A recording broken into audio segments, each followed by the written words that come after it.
황새가 물어왔다. 어느 해에 태어난 사람이 가장 많으냐? 58년 개띠 부교로의 전설에 보면은 떠다니는 태아를 수컷을 그냥 바로 막 성지가 된 겁니다. 이제는 옛날 말이 됐습니다.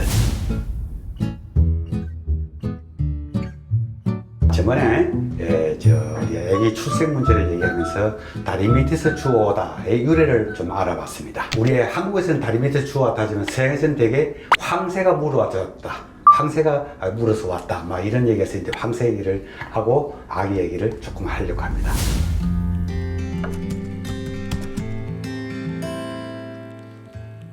자, 우리나라에서 가장 많은 출생아 수, 가장 많이 낳은 애가 언제일까요?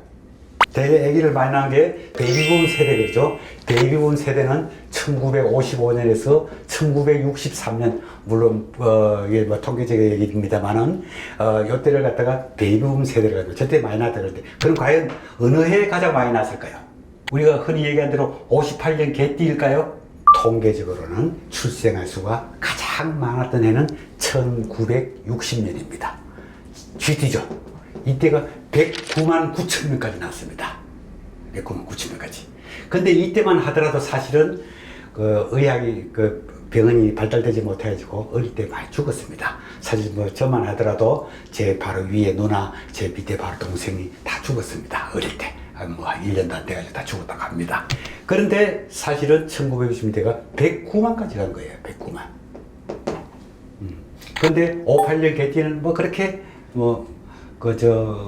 많지는 않습니다. 생각처럼. 그때 그리고 쌍팔년도라는 말이 있었죠. 쌍팔년도. 쌍팔년도는 좀 구가다. 뭐 이런 걸 갖다 쌍팔년도 그랬는데 이게 바로 베이비붐 세대가 시작되는 해입니다. 1955년이. 왜냐하면 1955년에 그 당시는 단기를 썼죠.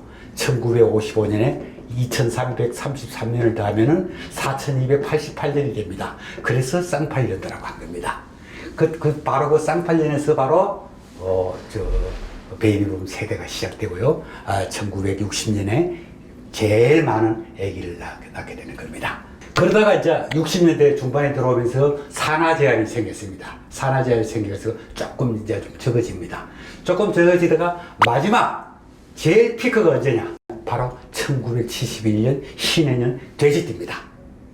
그 1971년생이 가장 이때가 102만입니다. 102만을 낳았어요. 그러다가 이제 100 밑으로 떨어집니다. 100만 밑으로 떨어집니다. 떨어져서 저작년 2020년도에는 27만까지 떨어지게 된 겁니다. 그게 지금 우리나라 출생아 수의 대략적인 모습입니다.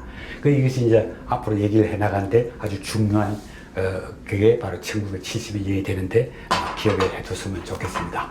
자, 그리고 지금 현재 2020년도 기준으로 2020년 말 기준으로 우리 현재 살아있는 사람 중에 어느 해에 태어난 사람이 가장 많으냐? 당연히 1971년생이 제1위입니다.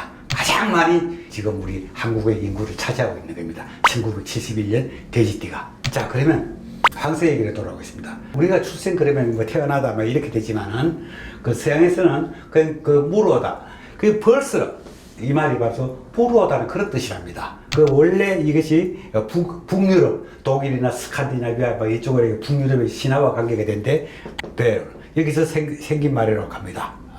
이게 물어오다, 날라서 오다, 막 이런 뜻을 가졌다고 합니다. 북유럽의 전설에 보면은 창조의 바다에서 떠다니는 태아를 황새가 발견해가지고 사람에게 전해준다. 그런 뜻이라고 합니다. 그래서 서양에서는 황새와 출생아가 굉장히 서로 연관을 맡게 됩니다. 그런데 이제 여기서 하나 희한한 게 하나 나타납니다. 서양의 과학자들이 이런 것 저런 걸 연구를 하다 보니까 이상하게 말이죠. 황새의 수와 출생아 수가 그렇게 비례하답니다. 황새 수가 많으면 출생아 수도 많고, 거꾸로도 마찬가지입니다. 출생아 수가 많을 때를 보면 황새 수가 많고, 그래서 그 그래프까지 있는데 서로 이렇게 비슷하답니다. 이렇게. 그게 아주 정말 서양의 과학자들도 좀 고개를 막 갸웃거릴 정도로 그렇게 일치를 하는 황새의 수와 출생아의 수가. 황새가 많기 때문에 우리의 출생아가 많이 난다. 이게 인과관계는 아니겠죠. 물론 우연이기도 하고 또 다른 이유가 있겠지만 그렇습니다. 자, 그런데 2006년에 일본에서 하는 황새 때문에 야단이 난 일이 있습니다. 지금 현재는 일본에 그 나루히토라는 지금 천황입니다. 나루히토. 동생이 후미히토라고 합니다. 근데 여기 딸 하나뿐이었어요. 딸 하나. 근데 딸이 둘이야. 위에 딸이 둘인데 아들이 안 태어나는 겁니다. 그래서 천황 계승자 아키히토라고 천황이 있었는데 그 후미히토라는 사람의 부인이 뭐 기꺼라는 그 비가 있습니다. 근데 딸만 둘을 놓고 아들이 없는 겁니다. 그래서 막 일본에서 이제 왕실에서 이제 아마 걱정을 했죠. 왕이 계승자가 없는 거예요. 근데 이게 이제 1번, 계승자 1번이고 이 사람이 2번이 되는 겁니다. 그 아들이 나와야 이제 3번이 생길 건데 41살이 될 때까지 아들이 없었다 이겁니다. 근데 여기서 이제 이상한 일이 벌어집니다. 바로 이 후미히토라는 사람하고 기꺼라는 이 부부가 효고현 도요코라는 곳에서 황새를 자연으로 풀어주는 황새 방사를 갔었습니다. 그 행사에. 거기서 최초로 두 부부가 황새 5마리를 풀어줬답니다. 그런데 그 행사가 있고 나서 돌아와서 이 기코가 임신을 하게 됩니다. 2006년 9월 초에 아기를 낳는데 그 아기가 바로 남자입니다. 히사히토라고 합니다. 그래서 일본이 뭐 야단이 났습니다. 41년 만에 나타나는 왕위 계승자가 천황 계승자가 나타났다 이래갖고 그래서 바로 막 그 지역은 성지가 된 겁니다. 전국에서 아기를 가지고 싶어하는 사람들, 뭐 젊은 부부들, 신혼부부들이 그렇게 몰려들어가지고 그야말로 큰 관광지가 되어갑니다. 어쨌든 일본 사람들은 지금도 되게 보면은 물론 나이 드신 분들이겠지만은 바로 그 황새 나주 그것 때문에 저렇게 히사히토라는 천황 계승자가 태어났다 뭐 이렇게 생각한다는 겁니다.